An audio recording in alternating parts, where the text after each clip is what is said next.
Boa noite, telespectador, tudo bem? Eu sou Michelle Farias, hoje estamos aqui no Beleza com Atitude e hoje o tema é muito importante e muito especial. É um tema que inclusive eu me identifico muito. Setembro Amarelo, né? Um mês dedicado a não somente pessoas que pensam ou tentam ou evitar a questão do suicídio, mas também um mês totalmente voltado para cuidar, amar, ter empatia, né, com pessoas que têm problema de depressão, entre outros. E para falar desse assunto, eu trouxe a Denise Silva, mais conhecida como Titi, ela que é terapeuta holística. Seja muito bem-vinda. Obrigada, boa noite a todos. É um prazer estar aqui e poder falar de um assunto tão importante, né? E é um trabalho que eu também desenvolvo. Eu trabalho muito com mulheres, né? Mas o Setembro Amarelo, eu acho que ele vem para nos lembrar, né, muito além disso, sobre esses casos de depressão, o que leva ao suicídio, e a gente ter essa empatia. Então, na verdade, o setembro vem só para nos lembrar o que a gente tem que ser no nosso dia a dia, na nossa vida, né? O nosso olhar ao próximo, assim. Então, eu fico muito feliz de estar aqui poder falar sobre isso. Nossa, eu fico muito feliz em te receber aqui. Bom, para você aí de casa que não sabe, por que o Setembro Amarelo recebe esse nome? O mês foi escolhido porque no dia 10 de setembro é tido internacionalmente como o Dia Mundial da Prevenção do Suicídio. A data tornou-se símbolo da luta desde 1994, quando Mike M., um jovem de 17 anos, cometeu suicídio nos Estados Unidos. Após a tragédia, seus pais distribuíram fitas amarelas em seu funeral, em referência a um automóvel Mustang 1968 que o jovem havia restaurado e amava. Mas também tem a questão que o Mike, ele pediu para os pais, né, que esse suicídio, ele deixou uma carta que fosse realmente lembrado como um pedido de ajuda. E nessa enquete, nós vamos começar, então, nesse deixa, nós vamos começar a perguntar para você, na sua opinião, quais são os sinais e sintomas de depressão? Olha, eu acredito que a depressão, ela é além do que aquela tristeza passageira, né? Que a pessoa fica ali não sabendo bem o que está se passando. Ela é muito além disso, ela vem com sintomas físicos e emocionais, né? Que às vezes a gente não dá muita atenção, mas então tem mudanças ali de comportamentos, a pessoa, ela se isola de uma maneira diferente, também tem, ou a pessoa tem uma questão de insônia, ou então aquele excesso de sono. Então sempre é aquele 880, e a gente tem que ficar muito atento, a pessoa já não consegue mais ter uma concentração, ela vai perdendo o prazer de fazer aquelas coisas simples, assim. As coisas que gostava de fazer, aquilo ali começa a perder, é como se a vida começasse a perder a cor, de fato, né? Então eu acho que quando tu conhece uma pessoa, consegue perceber esses detalhes, né? Sabes que doutora, eu estava entrevistando outro dia uma doutora e eu tô com a palavra doutora, mas enfim, não deixa de ser uma doutora da alma, né? Uma doutora das emoções, né? Nós somos doutoras da vida. Da vida, né? Sabe, Denise, que eu tenho uma ligação muito forte com o Setembro Amarelo, porque eu tenho transtorno bipolar, eu fui diagnosticada aos 23 anos, antes disso eu fui diagnosticada de forma errada, como depressão, e é muito importante o diagnóstico correto, porque eu era medicada com uma medicação que não me ajudava, que não me auxiliava, e que me dava picos, né, de aceleração, de ansiedade, de euforia muito elevados. Durante este período, desde os 12 anos até os 23 anos, eu tentei 5 vezes suicídio, né? E eu sempre digo que eu não tenho vergonha. Eu fiquei muito triste na época e tive muita vergonha, sim, na época, porque quando você comete suicídio numa cidade, uma tentativa de suicídio, na última vez eu vim quase a falecer, né? Fui internada numa clínica. As pessoas, elas te julgam como você sendo um erro. Elas te julgam sem sentir o que você sente, né? Imagina você, a dor que deve ser para uma pessoa tão forte ao ponto dela tentar contra a própria vida dela. No meu caso, eu sentia oscilações de humor. Hoje eu estava feliz, amanhã eu estava triste, eu não sabia. É como você não ter controle do teu organismo, você não ter controle dos seus sentimentos. E além de não ter controle, eu acabava gerando uma frustração, gerando um caos dentro de casa, com os meus pais, com as minhas amigas, com tudo. Então eu era uma pessoa que estava sendo não sociável, né? Então imagina, eu cheguei a um ponto de pensar assim, bom, a minha família só sofre comigo, eu só causo problema. Eu não sei porque eu sou assim.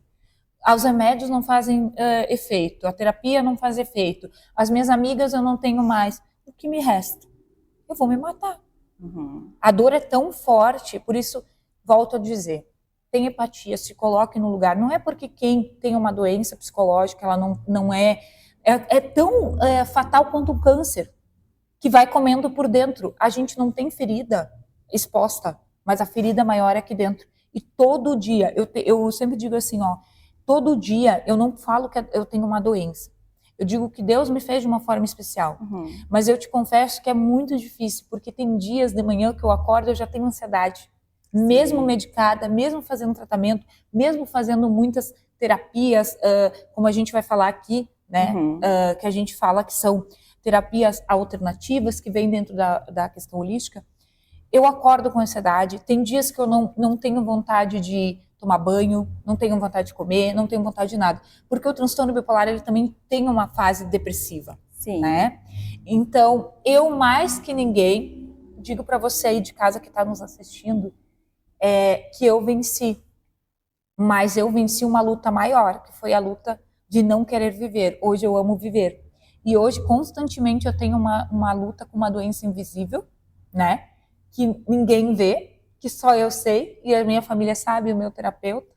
Mas mesmo assim, eu trabalho, eu me tornei uma pessoa de referência, eu me tornei uma pessoa de sucesso, eu sou uma mulher que ajuda outras pessoas, mesmo com os meus altos e baixos. Então você aí de casa, não desista. Vale a pena lutar. Eu tinha que deixar essa mensagem, né? Antes de continuar. Mas vamos para a nossa próxima pergunta, então. Na sua opinião, quais são os sinais de alarme para o suicídio? Que a pessoa realmente vai tentar um suicídio? Primeiro eu quero falar parabéns. Obrigada. Realmente a tua história de superação é linda. E hoje eu acredito assim, essa é a tua essência. Hoje esse teu prazer por viver, tudo que tu gosta de fazer, o teu trabalho, o que tu se tornou referência é a tua essência também, né? Então a depressão, ela vem com esse vazio profundo que muitas vezes as pessoas que julgam, né, porque não tem essa empatia, vão falar, mas como é que pode? Ela tem tudo, é bonita, é isso, tem uma família estruturada, sem entender que vai muito além disso, né? Então, quando eu falo sobre essa empatia também, é quando tu entender que eu não preciso viver a tua dor. Tu, mais do que ninguém, pode vir aqui e falar sobre o que tu passou, o que tu enfrentou, o que tu superou, e eu não tive, mas eu como uma pessoa que trabalho, não só apenas com isso, mas eu digo que eu nutro a minha alma para entender as pessoas também, para compreender que todo mundo tem as suas dores, né? E como tu mesmo falou também nas tuas questões, eu acho que exatamente a questão do suicídio, quando a pessoa ela tenta esse suicídio, não é nem em si que ela realmente quer partir, e ela é aquele grito de dor, é aquele grito de socorro, né? Então muitas pessoas, nossa, tentou se suicidar, e para quê? Né? Quer chamar atenção, quer fazer isso? Não, isso é um grito de pedido de ajuda. Eu não consigo mais lidar com a minha própria dor. Exatamente. Eu não consigo mais fazer isso sozinho, mas também o como é difícil tu conseguir se abrir, porque muitas vezes pessoas que estão dentro da tua casa não conseguem compreender, entender, porque eles sempre vão falar sobre o que tu tem, não sobre o que te falta, né? E até porque muitas vezes nem tu entende, porque isso também é uma busca. Então hoje as pessoas irem, pedirem ajuda, buscar terapias, né, psicólogos, hoje tem muitas maneiras, mas a gente tem que compreender que nem todo mundo consegue fazer isso sozinho. Exatamente, né? Exatamente, é uma luta muito difícil. sabe? E é silenciosa, é muito, silenciosa. às vezes é sozinha, né? Agora tu falaste algo que é muito importante. Nem sempre a minha família me entendeu. Quando eu fui diagnosticada com transtorno bipolar só existia nos Estados Unidos, não existia no Brasil. Então você imagina você morar numa cidade naquela época tinha 3, 4 mil habitantes, e você vir à tona que você tentou suicidar. O que aconteceu? Quando eu fui diagnosticada, voltei da clínica, enfim, eu fiquei poucos dias na clínica, porque eu consegui, cuide bem a clínica que você vai colocar o seu familiar. Porque existem clínicas boas, mas existem clínicas que não são boas. A clínica onde eu estava, que era Paulo Guedes, que na época nós denunciamos, era um verdadeiro show de horror, tá? 5:30 da manhã, as enfermeiras mandavam todas as mulheres, né, eram só mulheres, ficarem completamente nuas, fazendo uma fila para tomar banho, num frio, e assim, parada como se fosse um presídio, e elas com literalmente um pau na mão, tá? Que era para bater, realmente. E nós tínhamos 2 minutos para se tomar banho, se lavar, o mesmo shampoo, o mesmo sabonete, era só um shampoo e um sabonete para todo mundo. Era uma falta de higiene total. Saía de lá, se secava, pegava uma roupa num cesto, essa roupa eu nem sabia de quem era, né? Não usávamos nada de desodorante, nem nada, e eu pensando assim, meu Deus, eu sempre fico vaidosa, né, e tudo. Depois nós íamos ficar sabendo que a minha família fez uma compra de material de higiene para me mandou roupas tudo limpas, mas eu nunca vi E isso. eles não entregam. Eles não entregam, tá? E eu consegui, num passeio de pátio, eu consegui pegar o telefone, eu não estava... Sabe aquela história que as pessoas veem, Denise, que as pessoas pegam comprimido e tiram e colocam no cano? Sim. Eu fazia isso, tá? Eu pegava a medicação, porque eu tive a ajuda de uma enfermeira que gostou de mim, glória a Deus, e falou para mim, o seu lugar não é aqui. Então, faz isso, aquilo. Ela me auxiliou. Então, o que aconteceu? Eu estava ainda com o meu cérebro, com a minha memória boa, eu fui até o orelhão, telefonei a cobrar e falei, por favor, me tira daqui, eu tô passando fome, eu tô suja. Quando o meu pai e meu irmão chegaram lá, eles me viram num estado deplorável, eu parecia uma mendiga. Eu tinha emagrecido em 3 dias quase 4 quilos, porque a comida era uma lavagem, né? Então, além que elas nos botavam sentadas, a gente não podia chorar, não podia sorrir, nós não podíamos ter emoção. Teve um dia que elas nos colocaram todas sentadas num sofá, tinha uma sala de vidro, e nesta sala de vidro tinha 2 mulheres que ganhavam eletrochoque, e elas eram, coitadas, bem assim, não tinham mais discernimento, se babavam, elas botaram camisa de força nelas, e as 2 começaram a se brigar, a um ponto de se bater a cabeça e sangrar, e elas falavam para nós, vocês têm que assistir. Nossa. Sabe? Então, foi horrível. E eu saí dessa clínica, no começo, as minhas 10 amigas que viviam comigo em festas, elas não vieram me visitar. Uma amiga minha veio me visitar, e ela disse, eu vim contra minha mãe, porque minha mãe disse que a gente não podia ser tua amiga, porque é vergonhoso andar com uma pessoa que nem tu. Outra amiga minha disse que a mãe dela disse, não vai visitar ela porque a doença é contagiosa. A ignorância, né? E o fim do estopim, assim, 2 meses depois, dentro da minha casa, sem sair de casa, um dia eu saí de casa para ir até o escritório do meu pai, caminhando lá em Vale Real.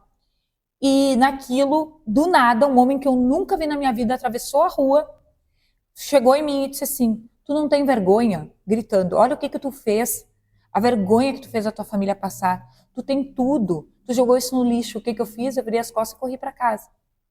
Então, a falta de empatia, a falta de solidariedade, a falta de conhecimento também, né? Nossa, muito. Faz isso.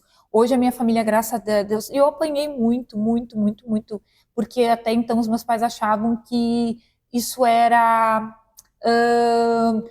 barda, que isso era para chamar atenção. Sim. Então assim como a clínica, parece que a clínica, o tratamento deles é como se era isso que as pessoas precisam para tomar jeito. Exatamente. Assim, né? Para eles é a violência, encher de comprimido e coisa e tal. Enfim, então o meu pai e a minha mãe me pediram perdão, depois toda a minha família pediu perdão. Eu sei que eles não tinham, sabe?